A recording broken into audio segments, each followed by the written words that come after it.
In the losers final of EVO 2024, in a game touted as one of the least skillful, most random rewarding casino-style games that have come out in the modern day, Tekken 8, we saw one of the biggest skill gaps to have ever come about. If my title is inaccurate, I called it the fastest Tekken match we've seen in history. If that's inaccurate, please let me know in the comments.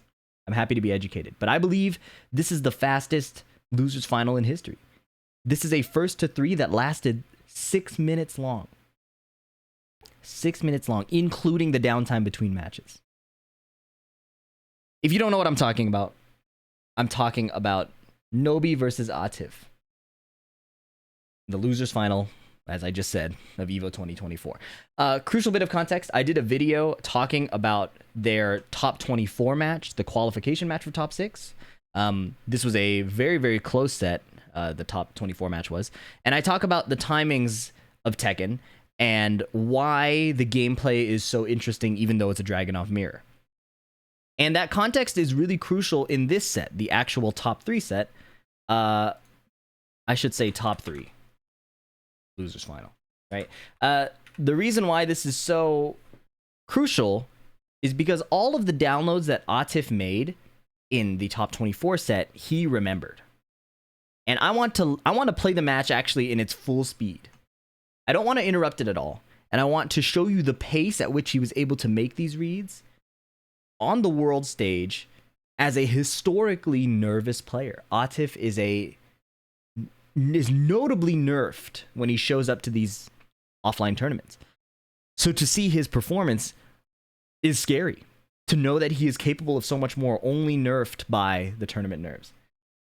That's enough of an intro. Let's check this out, okay? In top 24, Atif picked up on the fact that Nobi is an immediate timing masher, right? What that means is, in clutch situations or up close, on hit or on block, Nobi prefers to hit a button. It will be a hard read button. Maybe it'll jump over your low. Maybe he will do a backswing blow and dodge your mid. But he prefers this option. Maybe it's a down jab. Tons of mashes. He loves to play this style. And it complements his, more standard Tekken neutral pretty well. But Atif picks up on this. So Atif counters these mashes with sidestep button, heat smash in frame, meaning like he frame traps with heat smash basically, and 1-2-1. This is what happened in top 24. Nobi fought back by countering Atif's sidestep button, mainly sidestep button because you can't really counter these options except for blocking. He countered the sidestep button with high value callouts, 1-3-2 being a launcher, back 4-3 tracking sidestep button unless you're really, really quick, and then at the end of the round he would call out Atif's lows on Atif's offense, right? What makes this set so beautiful is how Atif remembers everything. He remembers A and C, and on top of that, he counters Nobi's hesitation with hard reads. He hard reads Nobi's hesitation masterfully. All right, let me make sure this is all on screen so you can see it, okay? Really, really incredible Tekken play. So, without further ado, I want to get into the match. We'll watch it straight through at full speed so you can really take in how incredible this gameplay is. And then I'm going to rewind and kind of highlight specific moments. And then I would encourage you to watch it back at full speed again with that appreciation for Atif's reads, okay? Let's get started. Lock in, okay? Get your water if you need, get a snack if you need, but eyes on the screen because this is so fast, okay? Headed to Earth. Atif and you know what versus Nobi. Third round. Okay, raw down 4-2 is blocked. Atif is on the left, down 2. Okay, sidestep QCF1 for a quick launcher that trades. He's got a wall combo situation here. Alright, just instant call out on Nobi doing some kind of get up attack. Too fast to process, drops the combo already on the next situation. Round 1 really quick. Round 2, a little bit of passiveness first, then a down forward 1. He frame traps the running 2. And then after the full crouch move goes for a grab that counter hits Nobi. Nobi is still mashing, doing a get up kick. Mashing is not derogatory here, it's just a statement of Nobi's actions. Okay, Atif's gonna get another wall combo. Nice wall carry this time. And then he goes for the mid, again noting that Nobi prefers to make end of the round low callouts, right? Whether it's a low parry, whether it's an up forward 4. So he plays consistent with the mids. All right, sidestep, no button this time. Actually, he did hit a button, but he only ate a down forward 1. Side throw here. All right, the CD4 hits. What do we got next? Ducking under. Ducking under the back 4-3. Crucial defensive play, converting into a huge combo here. That duck was notable because he chose not to play sidestep button, but just read the back 4-3. Mashing out of this one this time, and this wall combo will kill. So Nobi unable to get any offense started. Atif making crucial reads, especially on that back 4-3, right? Remember that if he got caught doing sidestep button early on this down forward 1, right? Early at the start of this round, Atif gets counter hit, right? He did sidestep, and this button, this down forward 1 counter hit him, right? So he knows Nobi is looking to catch that, right? Sidestep, big pink hit spark. That's a counter hit. So now he knows on this next interaction, after, well, not this next interaction. He knows on the next, there's a next crucial decision point here where he has to watch for that call out. And that's here. While standing 4, traditionally he would play sidestep button. He knows Nobi's expecting that and is ripping the back 4-3. That's why he launches with the while standing 2. Very clutch decision making that leads to end this round, and then he gets this nice mash here, right? Toe kick here, he knows Nobi's gonna mash out of this, but he also knows Nobi doesn't have the frames. Nobi mashed a while standing 4 and got outpaced, right? So he was ahead of Nobi's decision making on trying to call out his sidestep button, right? Nobi specifically is trying to counter this Atif's sidestep button with the high value callouts. Atif counter reads that and then goes back to reading the immediate timing mash, right? Very, very incredible gameplay.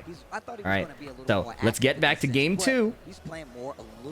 We have a little break in the pace, lock back in. It's so fast. It's the fact that Atif is reading the old habits and supplementing it with new problems for Nobi to deal with that is so incredible. Sidestep gets clipped. Running 2, there's a bit of a trade there. Now he's playing running 2 again. Down 2. All right, Nobi mashed out of the down 2 again. Another crucial low parry, a read that he's gotten used to doing from, again, the top 24 set. Frame trap. Down jab again. Okay, so he knows Nobi's mashing. Down jab. Frame trap with the heat smash. He's +6. Heat smash is uninterruptible. He's blocking. He eats the low. Blocks the second low. Beautiful duck. And then just goes low to kill on that wake-up situation. Nobi can't low parry there. He can't really mash out, so he would have to do a get-up kick. As long as Atif were fast enough, it'd be good. 1-2-1. Counter hit on the second hit. Running 2.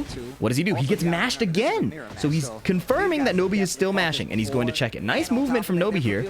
Back 4-3. Counter hitting after the slide. Okay. Combo's looking good so far. Ooh, awkward low wall splat. CD4. CD4 again, and then down 2. Kept doing the mids. Remember that Nobi wants to make a big comeback with a low call out near the end of the round. So he just kept going mid. Okay, 2 CD4s. Clean sidewalk. Nobi delayed it, ironically, to try to catch a sidewalk that was later. But because Atif immediately sidewalked, he dodged the delayed running 2. Dragunov has really good movement too, so that probably helped in that situation. Another heat smash in frame. And if this hits the wall, it's cooked. That's it. Oh my gosh, that is 2. I told you to lock in. That was game 2. Look at how fast this last round went. I went so far back, I even missed it. This is a crucial round for both Atif's confidence and the mental, right? He eats the first heat engager. Here, notice right after the heat, Atif is actionable, he's immediately sidewalking, no delay. But Nobi delayed his running 2. Watch Nobi very closely here. Nobi waits and then running 2s, right? He's trying to catch Atif blocking and then sidewalking. But Atif is immediately sidewalking. He's 1 read ahead. Wow. Oh my Heat engage wall splat. And then look at this play, right? We know that Nobi's mashing. So he goes immediately in frame, does this. He plays a full crouch mix-up. Nobi hesitated that time, right? So he's making some reads that Nobi's not going to mash, and some reads that Nobi is going to mash, and that's what makes it so incredible. Here, just a plain like, you're just going to block. Goes into full crouch, you're just going to block. Now he thinks he's going to mash on this plus frame situation. Nobi jumped in the air trying to beat a low, right?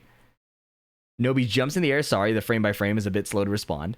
And so he just does a heat smash to cover multiple options. It beats armor, beats it beats anything. Nobi had to block it. And that's what led to the kill. A simple read, remembering that Nobi is eventually going to mash or call out a low. The move he chose was a low call out, right? If Atif just tried to do a down 2, he would have lost. Well, not lost, but he would have gotten come back upon. Now, we're in game 3. It's going to be more of the same thing. But now that Atif has had so much momentum, you'll notice that Nobi loses a bit of confidence in these high-value callouts. And that enables Atif to play sidestep button once again. Check it out. Attempts to whiff punish with CD1. Attempts to raw down forward 2. No luck. 1-2-1. Good call out. Down 2. Good block from Nobi. CD4 sidestep to the right. Immediate whiff punish. Nobi not confidently calling out these sidesteps like he did in the top 24 set. Forward get up, then he's just blocking. Atif immediately seizing momentum again. That throw break, that armor crush, that power crush was a throw break attempt by Nobi. Because Atif whiffed the throw. Down 2. Sidestep button right away, immediately beating Nobi's retaliation. Right? So Nobi might think twice about whether he wants to retaliate again. Atif, recognizing that, will start attacking a bit faster. Sidestep on the heat burst. I keep messing up. It's been 6 months and I mess up that terminology nonstop. Heat burst, heat smash. Beautiful combo. This time he's adjusted it well. He's not going low. 2 down forward 1s, because you remember, Nobi's going to go for some orbital or he's going to go for a low parry. 2 down forward 1s, catching the sidestep this time. Kept it very, very clean. How is he going to win? How is he going to secure the fastest set ever? Down 2, sidestep button. So clean. Right? Okay, weird combo choice. Heat dash, down 2. Attempts to catch Nobi mashing, no luck. But he doesn't eat a lot of punishment for it. CD4, down 2, underneath the jab. Nobi mashed this time. 1-2, attempting to catch any kind of slower button from Nobi while standing 4, and that's it. And it's over. What happened? Well, in this last set, Nobi can't... Wow, I'm skipping past the matches. That's how fast it was. Nobi cannot find a time to get an attack that sticks. Right? He plays a back 2 here. Attempted whiff punish is too late. Sidestep down forward 2 on immediate timing. There was no sidestep react down forward 2. Atif put out the sidestep to beat a jab or any fast poke and immediately ripped it. Only eats a small punish here. So he's not afraid. 1-2-1 mashing out of Nobi's offense, taking a page out of Nobi's book. Down 2 is blocked. This is a great block.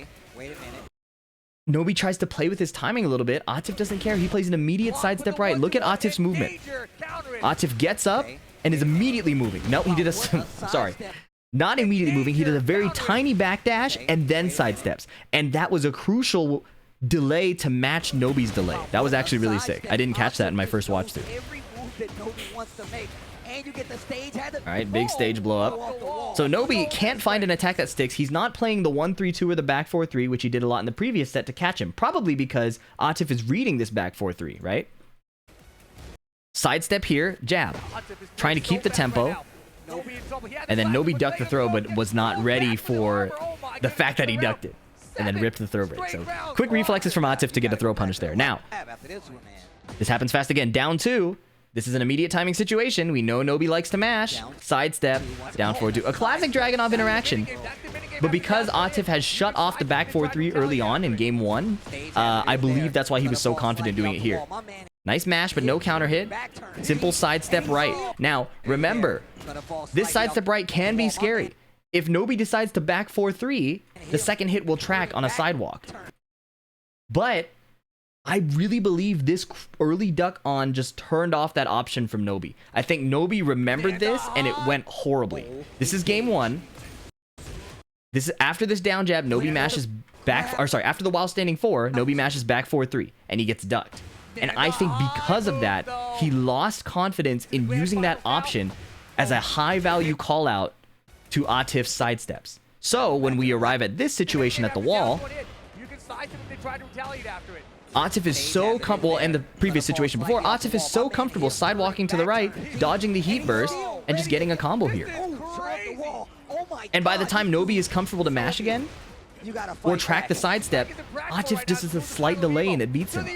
So Nobi cannot find a moment to call out Atif's movement, call out Atif's mashing. Atif is just one step ahead. And here, this adaptation to remember Nobi's gonna call out the low, let me just keep going mid. He's chilling. The only thing he dies to there is a 1-2-1, and it's unsafe. So that's a big commitment from Nobi there with that kind of wall position too. Right, Nobi playing a bit of patient neutral, so Atif sees his momentum right away with a run up down 2, sidestep down forward 2.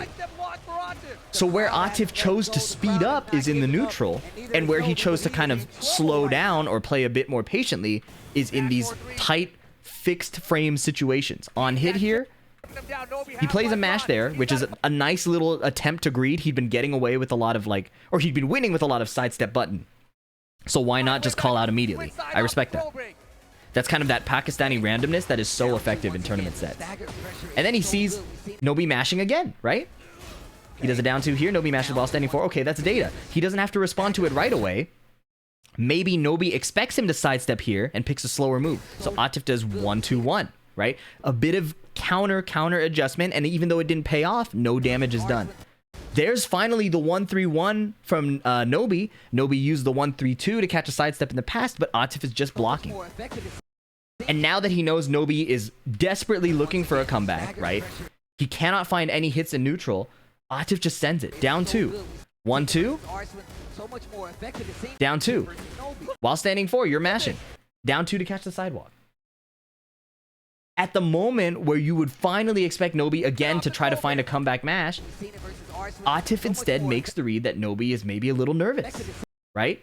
Every single match has ended with mid. Or low on a wake-up situation where Nobi can't low parry or orbital. So Atif is like, I'll just go low now. There's no way he's going to double down again, right? This is so incredible. He took all of the data from the past match, and it looks like he synthesized it into his subconscious. He took his original game plan, took all the reads from before, made these adaptations, and it looks like it's flow state. It's like a true download. This is really hard to do. He's traveling outside of his country. He's nervous in the world's biggest tournament of this year, and is outplaying one of the best Dragunov players the world has seen for the past, well, since like Tekken 5, Tekken 6. This is no small feat. And all respect to Nobi, of course. This is not meant to be a disrespectful video. But I can't help but admire the way that Atif clearly did the studying and clearly implemented it in his gameplay. Now, given, again, if you watch my previous video, you'll know that Nobi did not lean into these options as much, but I truly believe it's because of this early moment, where as soon as Atif read that back 4-3, right? You have to understand, if you don't know, Dragunov has a back 4-2. It's a mid option, right? It's an option designed to catch you for trying to duck the second hit. So to duck here is usually an act of pretty high confidence. While rising 4, usually Atif would play sidestep button here, right? Or some kind of call out that would counter Nobi's immediate timing. So Nobi, attempting to read the sidestep or a button or anything slower, just rips this string. It's usually not a bad idea. The fact Atif was so ready for it, I think, had a mental impact on Nobi's play for the rest of the set. He couldn't confidently pick out a high-value call-out. When he did try to go for lows in neutral, Atif was so ready with just a low parry. Right? Running 2. Look at that. 1-2 is blocked. And he's ready with the backdash low parry on Nobi's attack. And I think these two scenarios made it so hard for Nobi to find a timing in neutral. It made it hard for him to find mashes on Atif's sidesteps. And then when Nobi was cornered and tried to mash out, he just got frame trapped, right? It's impossible to nail it down to one mistake or one read. It is literally a beautiful combination of reading everything he needed to do while still playing an unpredictable offense. There's a reason Atif is as good as he is. There's a reason he's a Tekken World Tour champion. There's a reason he's won so many tournaments. There it is. Hopefully you enjoyed this video. I am such huge fans of both of these players, Tekken. And I aim to highlight this just because it really was some of the best Tekken we've seen. In a game that is supposed to be random, supposed to be skillless, we saw extreme skill expression here. Hopefully you enjoyed the video. And again, like, correct me in the comments. If this isn't the fastest set, let me know. I'll change the title. But for now, this is the fastest Tekken 8 set. Tekken set. The fastest Tekken losers final we've ever seen. Catch you in the next one. Peace.